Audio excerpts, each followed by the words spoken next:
going on, everybody? So I want to show you guys. I've been having a lot of fun with these skulls. I've been doing skulls for years.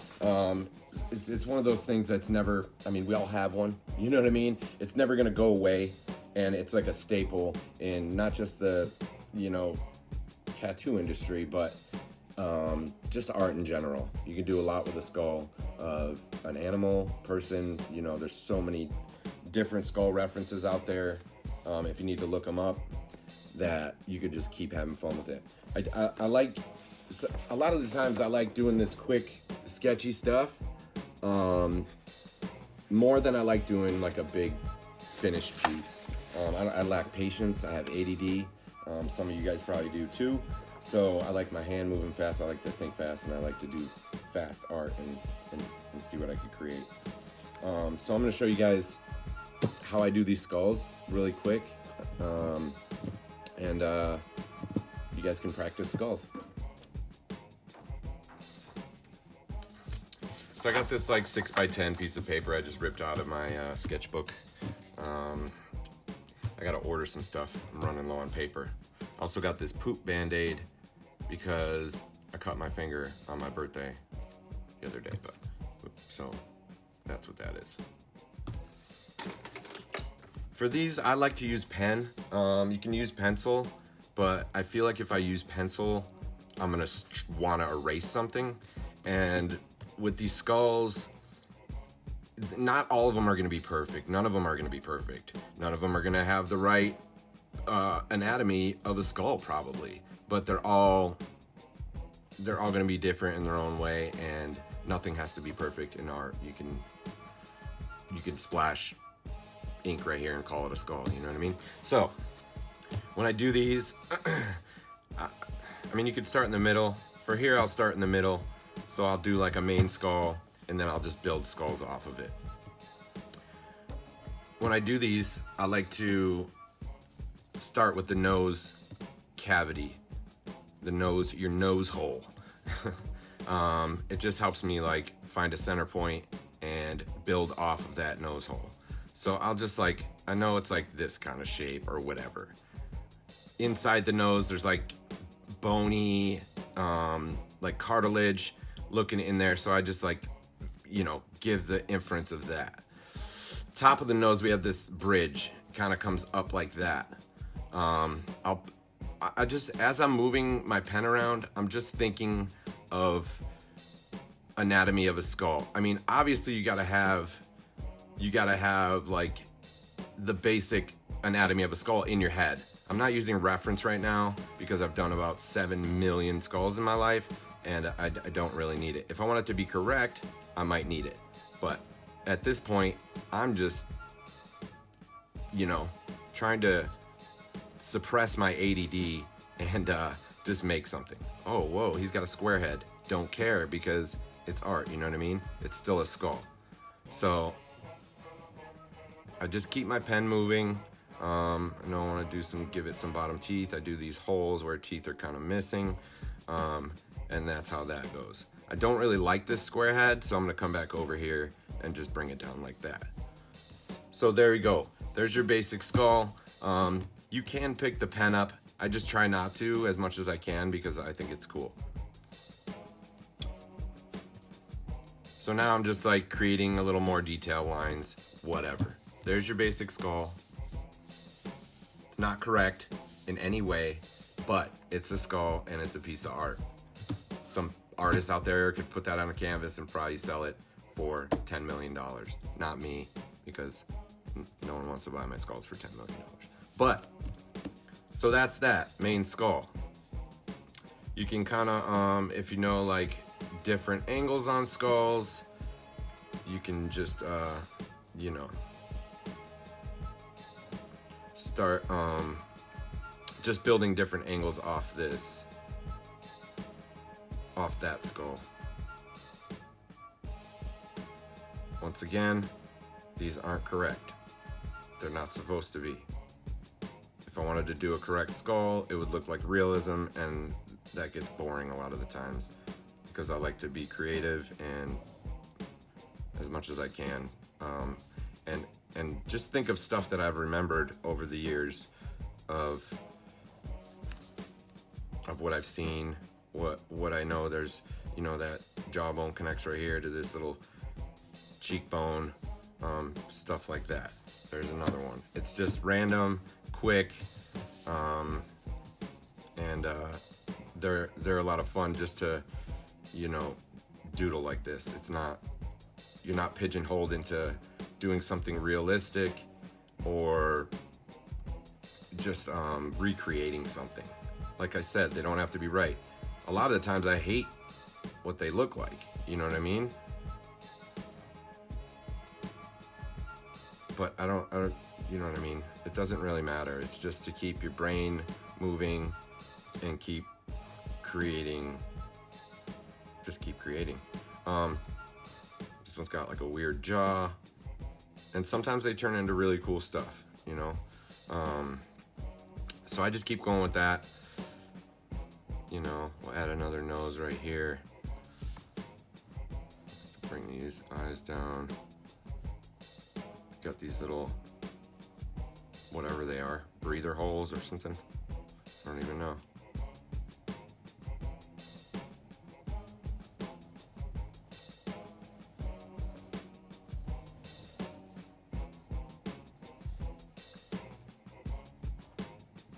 So yeah, I'm just keeping my hand moving, changing up the angle of the skull every time.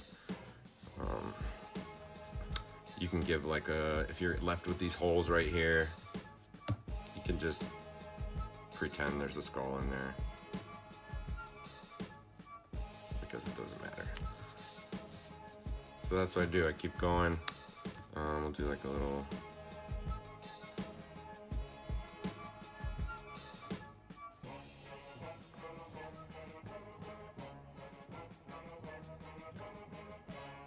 sideways skull dude.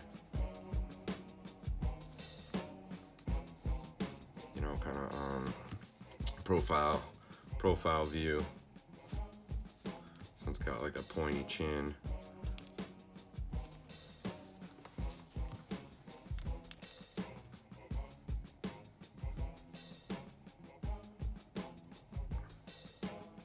Some come out way cooler than others, you know? That's just how it works.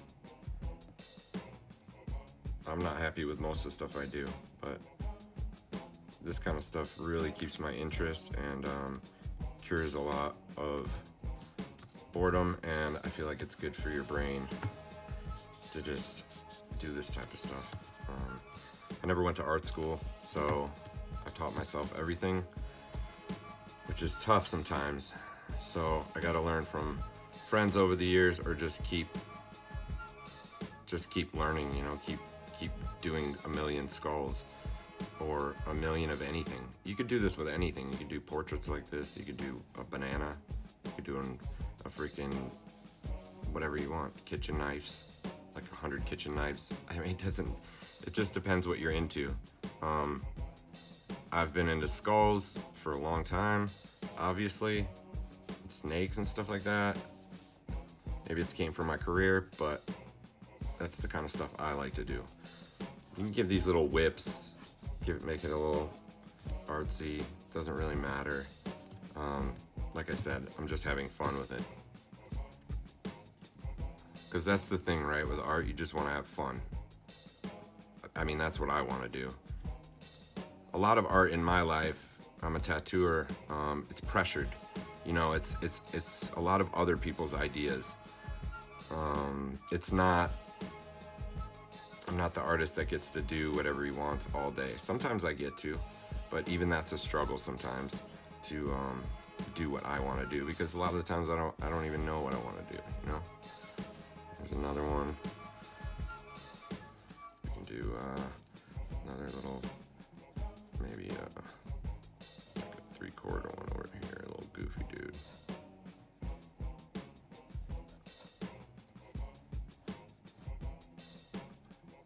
Holes where his teeth were.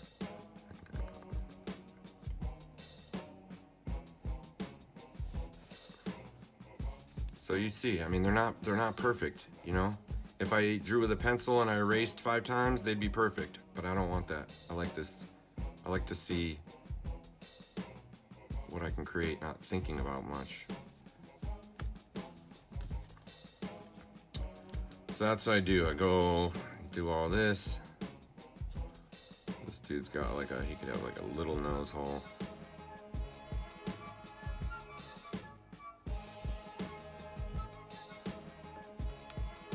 Oh, it's weird, kind of like a monkey or something, you know? They're all gonna come out different, and it doesn't matter.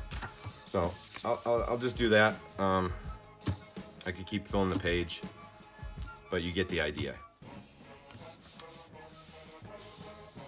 Simple skulls. Do I like all of them? No. Which one's my favorite on there? Probably this dude right here. I don't know, I like this. I like the angle of his bottom jaw, and I like this head shape. So like, if I was to like draw, you know, make a Reaper later or something like that, I really like this one. And you can look back at these and pick which ones you liked and angles and stuff like that, and create a more finished piece of art from it. Or you can leave it like this, you know what I mean? So this is the dude I like. I can come in here and give it a little more hard lines, make it a little more finished, or make it stand out a little more. When you're adding, like when you add thicker lines to something, it's gonna pop more. So once again, I'm still doodling. This is okay. So quickie, he pops more than anybody. I'll color this one for you guys using these Copic markers. With the ballpoint pens, when you do the pen drawing first and then you try to jump to markers, it's gonna pick a lot of this up and smear it, and it's not good to really use a ballpoint pen and then use the Copic markers, because they're alcohol and they blur out the ink and pull this color into everything, which looks cool sometimes, but you might not want that. You'll have to come in with a pen after you do your marker stuff. So let's do a purple skull. There's colors that I don't use very often. Like I'm really not a fan of like royal blue. I don't know why. It's just one of those things. So there's my go-to colors, but you guys can use anything you want. You can do a pink skull, whatever. With the markers, I'm pulling out this says blueberry. I don't even know what color it is. It looks purple to me. So that's what we're going with. This is gonna be real quick. I'll show you how to block in. You just pick a spot where you picture sun hitting it. So if I picture the sun right here at this angle, a lot of this is going to be shadowed. Light's going to be hitting certain parts of the highest points on things. So, you know, those eye holes are pretty much dark right off the bat. This is not the darkest purple I'll be using. This is like a mid-tone purple. I pull out a mid-tone purple, block it all in, whatever. These are like these little cavities for teeth that might be missing. The light hitting here, basically this whole half of this skull would be probably dark, you know what I mean? And once again, I'm not using reference, so this is all out of my head, just thinking of how I see the sun hit things during the day. That's it, just in my brain. You have to think of that stuff while you're drawing. So, like I said, unless you're using reference, but I like to draw out of my head a lot. That's why not a lot of my stuff is like perfect. And even when I do realistic stuff with a reference, I like to throw that reference away after I get the sketch onto the paper to see if I can do it myself, just from what I remember from even doing the sketch onto the paper from the reference, if that makes sense. These markers, you do one pass, they dry, they're this color. If you let them dry, this is the first part I started with, that's pretty much dry. Look, that's the same color but it just got darker in that area. So with these markers, you're able to build really easy, even with one color, which is pretty cool. These markers are pretty expensive, so you could buy 5 basic colors and you could do so much with them. That's why I love them so much. So that's kind of the basic of where I think stuff would hit, right? Really simple.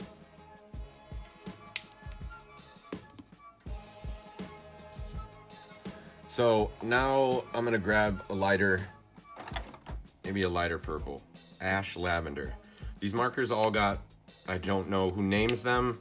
I would like to be the person that names markers because it seems just really easy. I don't know what ashes are purple. Maybe if you lit some lilacs on fire and then put them out, that might be purple ash. But that's about it. So now I'm taking this lighter purple. This is still gonna be, this section right here of this cheekbone, a little bit of light might hit it and it's just a high point on the cheekbone. So I wanna do that a little bit lighter, but it's still in the shadows. This high point of the cheekbone I feel like would stick out and have some light. If it's in a realistic reference, it might not. I might be wrong, but I don't really give a shit, you know?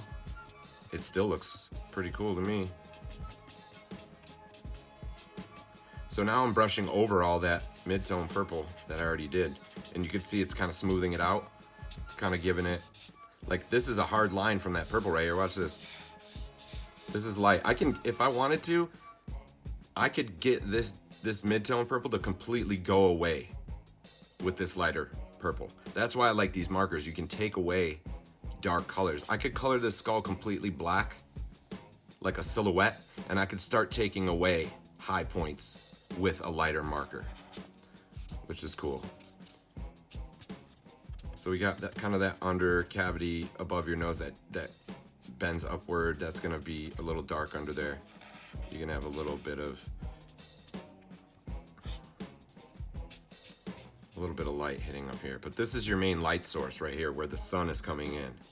You always want to think about that stuff while you're drawing things. Pick a light source where all your shadows are gonna come from. This nose hole, your nose hole cavity kind of protrudes outward. So see how light I got this in here? That's not right. That's not right at all, because if the sun is here, your nose cavity would be sticking out. There'd be a complete, like you could see from my marker where my light's coming from, almost the exact spot I'm talking about. So you see a big shadow. I'm kind of missing that right here. So I come back in with the darks after. So there's a basic, that's kind of my block in. I can come back with this same marker. This is just 2 markers.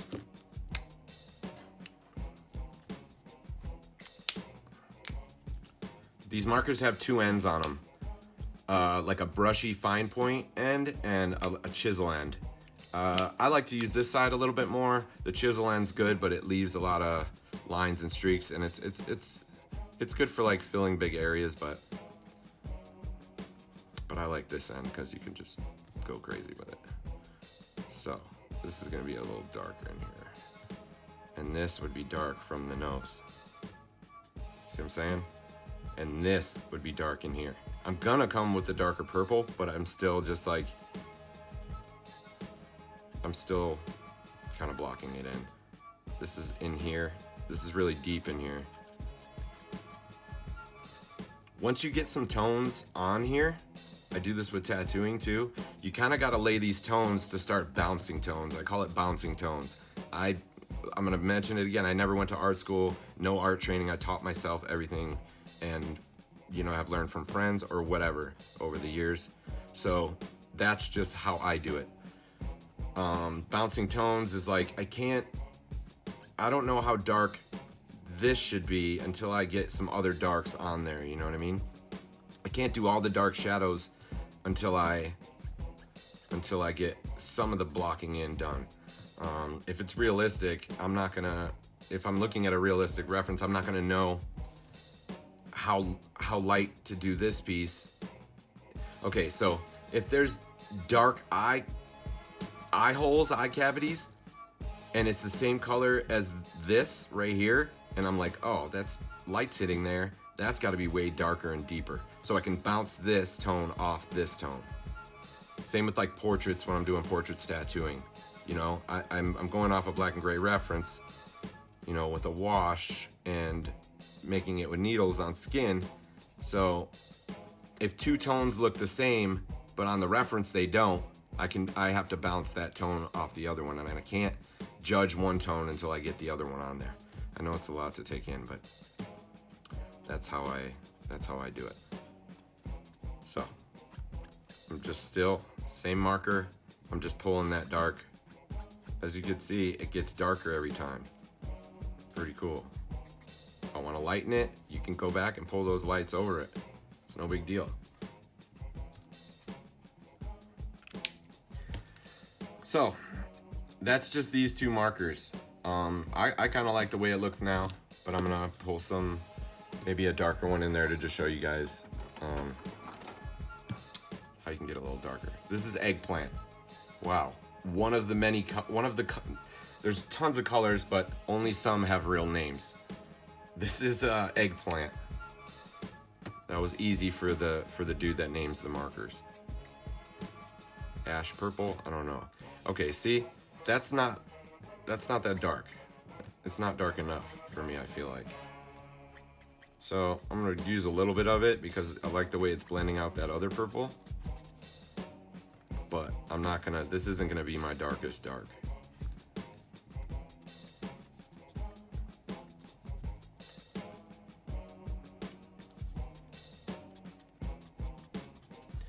This top jaw right here. This top jaw is sitting, this dude or this person, female, male, whatever it is, alien, could have an underbite. This bottom jaw could be over this top one if I want it to be. If I'm gonna do that, the top jaw would be darker and deeper, and this would be lighter. If the top's gonna stick out more, the shadow from the top jaw would be over this, right? So now you can tell a little bit, now you can tell that the top jaw is sitting, it's sitting over the bottom.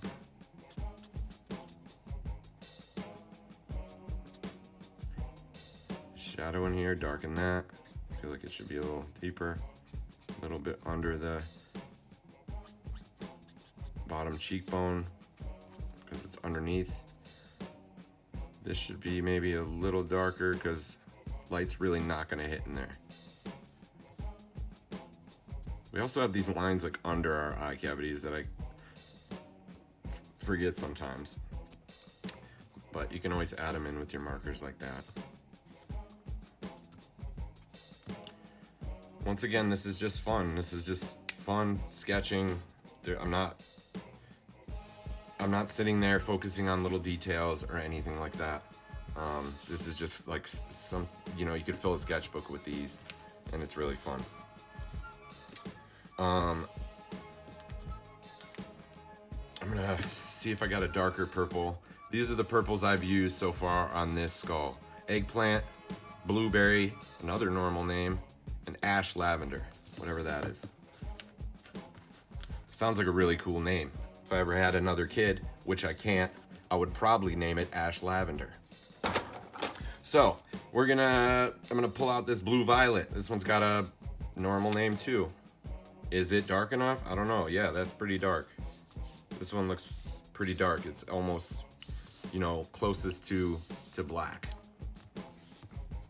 I don't like to use tons of black in things because if you could use the darkest tone of a color, it's better than using black. I mean, granted, there's black in life, but most of the time it's in deep, dark places, or it's, an actual object that's black, like a, black cat or anything. Could be anything. I like to do this stuff too because I feel kind of like Bob Ross. I feel like I'm like, you know what I mean? I'm like, it's fast, it's rewarding at the end, and it keeps my interest, and I can jump to the next thing. So this is kind of where I'm at with this one. I like the way it looks right now. I don't want to like do too much to it because it is just a sketch, and I like where this isn't blended all the way in. I like the way that looks. I like this, you know, not everything is smooth and blended together. I think that it holds this whole. If I sketch a skull like this with pen really fast, I'm not gonna color it and render it like realistic. That's not, it doesn't lend to this style. If I'm doing something realistic, maybe, but not this time. So I'm gonna keep it like that for now. I'll blend it out a little bit more, just to show you guys. I'm gonna take, so here's the colors I'm using. We got ash lavender, blue violet, blueberry eggplant, and I just pulled out this pale thistle. I mean, I don't know if there's dark thistles. I don't know if there's mid-tone thistles. I know what a thistle is, but this is the pale one. So now where you can kind of see like these chunky areas where it just goes from this like lighter tone purple right into the paper, and it's kind of really harsh. I like that, but I'm gonna show you guys like that you can like blend that out.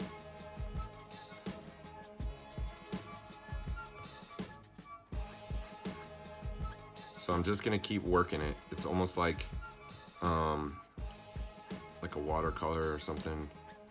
These markers are really cool. You can blend and blend and blend and layer and layer and layer. So you see it's starting to kind of smooth out. These markers, if you buy a set, they come with a clear blender. I never use that thing because it does really weird things to your, like, it takes up too much and it leaves like this alcohol stain. You guys can use them if you want, if you're just starting with the markers, but you're better off just getting a variance of tones like this, and you know, a gradient of tones, and using it like that. Like I said, you can just use the two purple mark. You could just use, you know, a dark and a light, and you could do so much with it because you can build these markers. So I kind of just blended that out into the paper a little bit more, so it's not harsh. So it's, you know.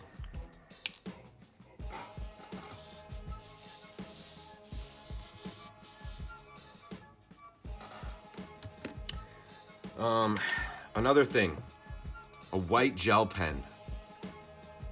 I use these a lot with this marker stuff because, okay, where the light's hitting, you don't want to completely color stuff with this. I mean, you can if there's a ton of white in that area, but then you could pull out paint or something to block in those big white areas. I like this because I can just do these little details. Also, if you let this white pen dry, this white gel pen, you can, I'll show you. You can tone down that white with, say, the light purple again, but this is still gonna show detail through. It's not gonna be white because your white details can come at the end, the very end, and you don't need many of them. There's a lot of white in this already, so this white gel pen is not gonna show up very much. But you could see where it's just like, it's just doing like minor details. I'll give a little bit on this high brow. I like to, if I want to pick it up a little bit, I just push my finger on it. If I don't want it like really white, it just gives a little texture. So you can do that. I'm not gonna do much on it because it doesn't need much, because all that light's hitting right here. So I can't do too much with the gel pen. But you get what I'm saying. if I do these details like that, I'll show you guys. So now I can take like my lightest, or you could take any of the purples. It might not be dry enough yet. So you see how it's keeping the gel pen there, but it just knocked it down so it's not bright white. Because bright white in shadowed areas doesn't make sense. There would not be any bright white highlights over in this area because it's super dark. You know what I mean? Should be dark and it should stay dark. You shouldn't detail any of this out. If you want to detail this out, if you want to put some like details over here in this area, all on this whatever, just this shadowed side right here, you can then come back with, you know, whatever you used for your shadows, block it in, back in, and it's gonna keep that detail. It's gonna keep the detail under the shadow, if that makes sense. Let me pull this down. So that's my skull. I'm gonna keep it like that. I just want to show you guys real simple ways to have fun, just sketching imperfectly. Okay?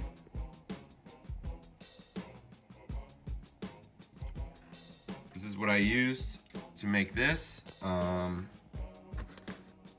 I also used just a big pen. What I was talking about with the pen, it didn't really do it here, but because I didn't like keep working it over the pen, but it'll blur out that pen if you go over it enough.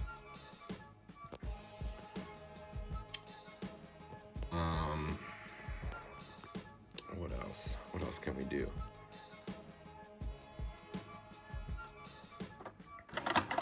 If you want your skull to pop a little more, I'll pull out this here. Here's a pink. Quick little bing, bing, bing. Swoop, swoop, swoop. Whatever I want to do, because I don't care. Okay, that makes the skull pop a little more. Look what I did. I just scribbled on it. A little bit of background. Could be a brighter color, could be a darker color. It's up to you. Do what you want. Try to pick tones that go with other tones or a color scheme. Try to pick that first. That's my skull. Those are my skulls. Hope you enjoyed it. There's gonna be tons of videos like this.